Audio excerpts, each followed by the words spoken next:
Now at 6, a drastic rise in deaths in New York City as the state works to change the curve. And protecting the most vulnerable, the struggle at New Jersey nursing homes. And a groundbreaking test, an in-depth look at the first-of-a-kind test in New Jersey that could be a COVID testing game changer. Good evening, and thank you for joining us. I'm Natalie Pascarella. And I'm Chuck Scarborough. We begin with breaking news. New details now in the coronavirus death toll as New York City just added thousands of deaths to its total.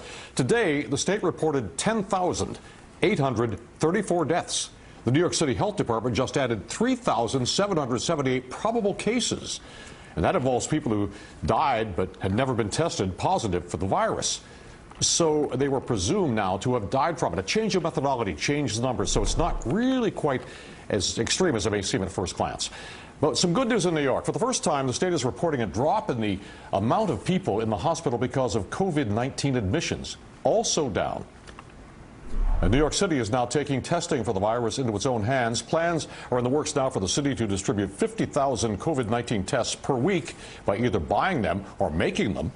The ultimate goal is to have a steady supply of almost 500,000 on hand. The tri-state total now is inching closer to 300,000 cases of confirmed cases of COVID. New York State alone has about a third of all COVID-19 cases in the United States. News 4's Andrew Siff is live in Kips Bay with the latest for us. Andrew? And Chuck, you talked about the increase in testing capacity in New York City. That's to test for the virus itself. There's also some hope being placed in the increase in immunity testing, a test that can show someone has the antibody and is immune to the virus. Admissions to the ICU ticked up today, and the city revised its death toll upward. We're going to fight our way out of this. It's not going to happen overnight. There'll be good days and bad days. And it was a bad day on the political front. President Trump questioning by tweet why Democratic governors are holding a mutiny over decisions to restart the economy, especially when the mutineers need so much from the captain. The president will have no fight with me.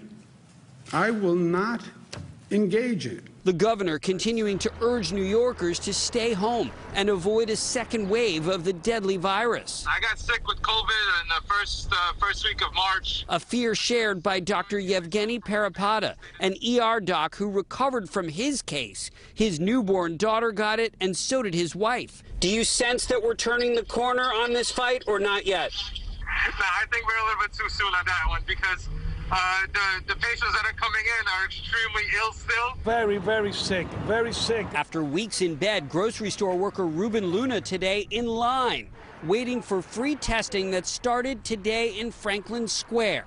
A pinprick blood test to prove you have the coronavirus antibody. I want to make sure that I'm okay, so I don't have to affect anybody else. But both the governor and Mayor de Blasio say social distancing must continue to avoid a backslide on fighting the virus. I asked the mayor today why New York can't emulate the other cities that have closed streets. Could you not find ways to get people outdoors safely with more space?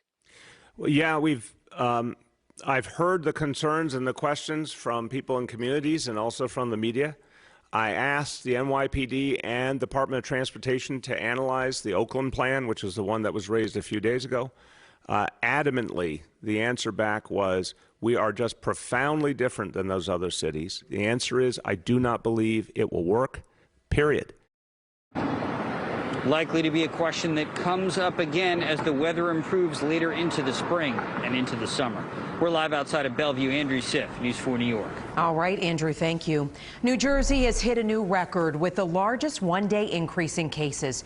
365 lives lost in 24 hours. Almost 69,000 people have tested positive overall. Now, 27 of the new deaths are residents at nursing homes. 91% of New Jersey nursing homes are reporting cases right now. News 4's Brian Thompson joins us live from Paramus, New Jersey. Brian, with the scramble to keep some of the most vulnerable safe out there. Yeah, and 3 of those new deaths were here at the State Veterans Home in Paramus right behind me. Their total now up to 27 officially, but military affairs folks think that it's much higher than that. The state health commissioner today saying that she has put out 18 orders or guidance statements to nursing homes, such as this one, during this pandemic. Their game plan, however, is changing really literally hour by hour. The coronavirus crisis keeps growing at New Jersey nursing homes. A little more than 24 more deaths in the last 24 hours. The virus now in almost all of the state's 375 facilities. The state health commissioner ordering inspections when issues arise, including one in the middle of the night over the weekend. If I get a complaint or a concern that really sounds something like this couldn't possibly be happening, somebody goes out. And we rely so much on the health officers. They're the unsung heroes. Here at the State Veterans Home in Paramus, National Guard medics have stepped in to replace 6 staff. Just short of half the population here confirmed or awaiting confirmation of being positive, with 27 dead. At another veterans home in Menlo Park, now 17 dead. A Rutgers health expert telling us nursing home conditions are ripe for rapid spread of communicable diseases like COVID-19. But it's much harder when someone needs basic activity, daily living, such as bathing, dressing, transferring, going to the toilet. They need to be helped. Otherwise, it puts them at substantial risk. We've been following the tragedy unfolding at 3 nursing homes in Elizabeth. The city health official now reporting a total of 63 dead there.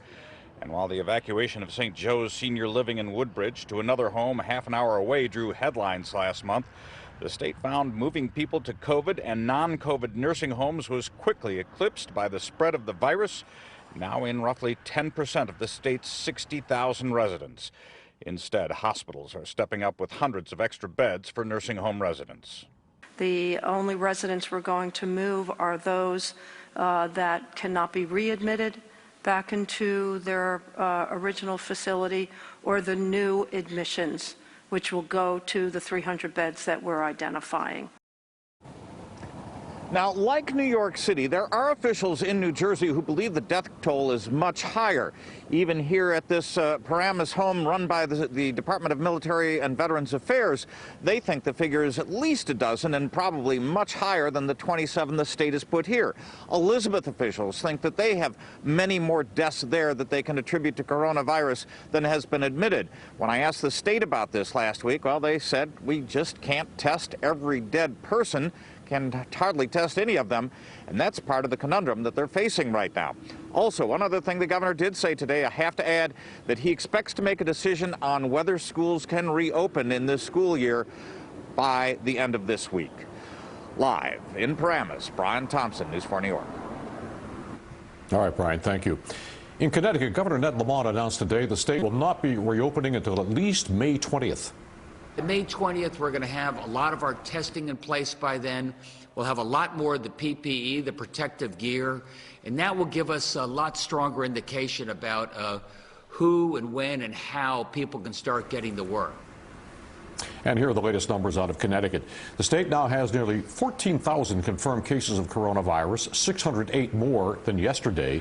69 additional deaths brings the total in Connecticut to 671.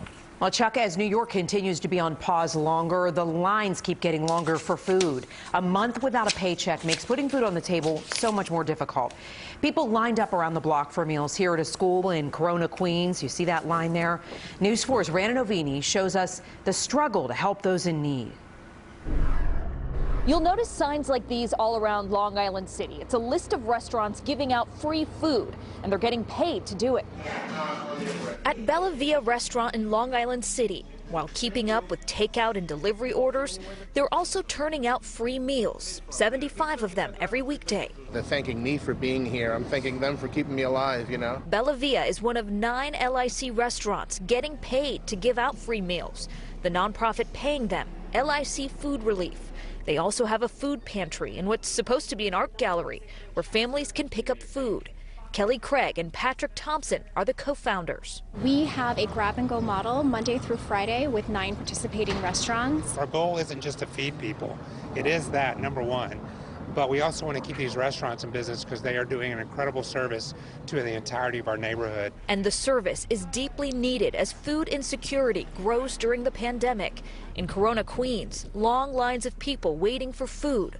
Food pantries struggle to keep up because they themselves are working with less.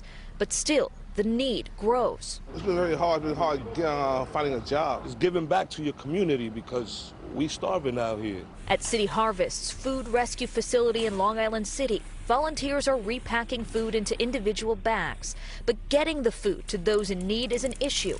96 of the agencies they serve have shut down during the pandemic, even more than last week. It's so hard to imagine people in our city, this great city, but people not being able to afford food. Mayor de Blasio visited the Campaign Against Hunger in Brooklyn on Tuesday, hours after Borough President Eric Adams joined the volunteers to hand out meal replacement shakes donated by Kate Farms. No one remembers that the community here is a poor community. A lot of families cannot eat healthy, and because they cannot eat healthy, by having this is another way of getting the products in their hands, into their stomach. In Long Island City, Rana Novini, News 4, New York.